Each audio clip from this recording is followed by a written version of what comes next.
প্রেগন্যান্সির সময় শরীরটা একটু খারাপ লাগলে চিন্তা হওয়াটা তো খুব স্বাভাবিক, তাই না? সামান্য সর্দি কাশি হলেও মনে কিন্তু হাজারটা প্রশ্ন চলে আসে। তো চলুন এই সময়টায় ঠান্ডা লাগলে ঠিক কী করা উচিত আর কোনটা একদমই করা উচিত না, সেই জরুরি বিষয়গুলোই সহজ করে জেনে নেওয়া যাক। তো চলুন একদম মূল প্রশ্নটা দিয়েই শুরু করি। গর্ভাবস্থায় ঠান্ডা বা কাশি হলে কি ওষুধ খাওয়া যাবে? এটা বোধহয় সবচাইতে কমন একটা প্রশ্ন। চলুন এর উত্তরটা ধাপে ধাপে খুঁজে বের করা যাক। দেখুন, ওষুধের কথা ভাবারও আগে আমাদের প্রথম কাজ হলো ঘরোয়া যত্নের দিকে মন দেওয়া। এমন কিছু সহজ কিন্তু দারুণ কার্যকরী উপায় আছে যা চটজলদি আরাম দিতে পারে। আর সবচেয়ে বড় কথা কি জানেন? এই উপায়গুলো মা আর গর্ভের শিশুর জন্য 100% নিরাপদ। এখানে 3টা খুব সাধারণ কিন্তু শক্তিশালী উপায়ের কথা বলা যায়। 1 নম্বর হলো বিশ্রাম, মানে পুরোপুরি রেস্ট। শরীর যখন কোনো ইনফেকশনের সাথে লড়ছে তখন তো ওকে একটু শক্তি যোগাতে হবে, তাই না? আর সেই শক্তিটা আসেই বিশ্রাম থেকে। 2 নম্বর গরম পানি।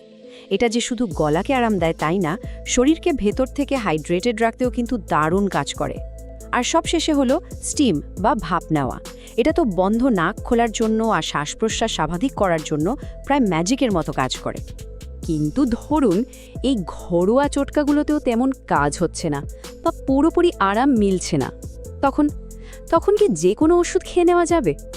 এই প্রশ্নটা কিন্তু খুব জরুরি, আর এর উত্তরটাও আমাদের সবার পরিষ্কারভাবে জানা দরকার। আর ঠিক এখানে আসছে সবচাইতে জরুরি নিয়মটা। মূল কথাটা খুব সহজ। ডাক্তারের পরামর্শ ছাড়া কোনো অবস্থাতেই কোনো রকম ওষুধ খাওয়া চলবে না।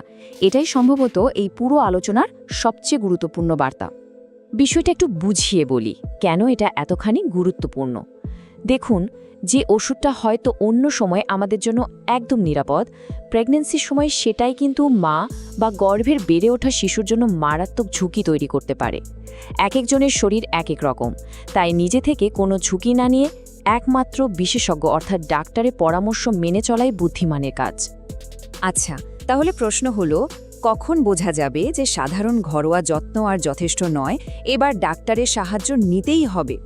কিছু নির্দিষ্ট লক্ষণ আছে যেগুলো দেখলে আমাদের একটু সতর্ক হতে হবে।